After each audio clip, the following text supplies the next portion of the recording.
So hello dear student, কেমন আছো? I hope প্রত্যেকে শুধু ভালো নয় ভীষণ ভালো আছো।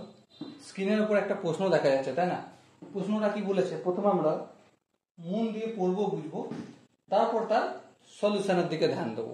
কি বলা আছে দেখো, নিচের কোনটি cos of 5π/2 minus 19π/3? Option A, B, C, D, চারটা অপশন আছে। ওকে, চলো প্রথমে আমরা লিখে নিই। cos of 5π/2 minus 19π/3। ওকে, তো দেখো আমরা প্রথমে এই অংশের একটু কাজ করে নেব। কি কাজ? যেমন 5π/2 মাইনাস 19π/3 আছে, এখানটা যদি একটু কাজকর্ম করি, 2 আর 3 এর এলসিএম নিলে অবভিয়াসলি 6 হয়। এখানটা কি হবে, 6 কে 2 দিয়ে ভাগ করলে 3, 3 5 15 পাই, মাইনাস 6 কে 3 দিয়ে ভাগ করলে অবভিয়াসলি 2, 2 কে 19 দিয়ে গুণ করলে 38, আর এই পাই হলো। সো আলটিমেট কি পেলাম আমরা, মাইনাস 23π/6, তাই না? তাহলে কস, এই অ্যাঙ্গেলের মানটাকে আমরা লিখতে পারি কস অফ মাইনাস 23π/6। আচ্ছা, কস অফ মাইনাস থিটার এর ভ্যালু কি? অবভিয়াসলি কস থিটা, তাহলে কস অফ 23π/6 এটাও লিখতে পারি।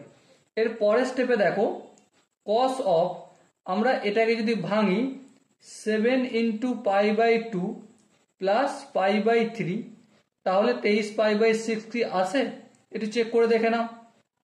7π/2 প্লাস π/3, 3 দুগুণে অবভিয়াসলি 6 হয়, আর 3 7 21 পাই প্লাস 2 1 কে 2 পাই, তাহলে 23π/6 হয়। ঠিক আছে, তো তার মানে এটা আমার ঠিকই লেখা রয়েছে। এবার দেখো, যেহেতু এখানে π/2 এর সঙ্গে 7 মাল্টিপল আছে, অড নাম্বার, তাহলে কসটা কি হয়ে যাবে, সাইন হয়ে যাবে, সাইন π/3। প্লাস হবে কি মাইনাস হবে, কোন কোয়াড্রেন্টে অবস্থান করবে তার উপর ডিপেন্ড করে। দেখো, এক প্যাক ঘোরা মানে 4 বার ঘুরে ফেললো, 4 এই 5 6 7, 7 পর আছে π/3, তার মানে এই জায়গায় অবস্থান করবে। এটা কোন কোয়াড্রেন্টে? Fourth quadrant. আর ফোর্থ কোয়াড্রেন্টে কসের মান পজিটিভ হয়, তাহলে এখানে পজিটিভ লিখবো। এবার বলো সাইন 4π/3, সাইন π/3 মানে সাইন 60 ডিগ্রির ভ্যালু কত? অবভিয়াসলি √3/2। এবারে এখানে যে অপশনগুলো রয়েছে তার মধ্যে কোন অপশনটা ঠিক? অবশ্যই অপশন এ আনসার হবে সঠিক। ওকে, আই হোপ প্রত্যেকে এই কোশ্চেনের কনসেপ্টটা বুঝতে পেরেছো। যদি কোনো জায়গায় বুঝতে অসুবিধা থাকে, কনফিউশন থাকে, কি করতে হবে?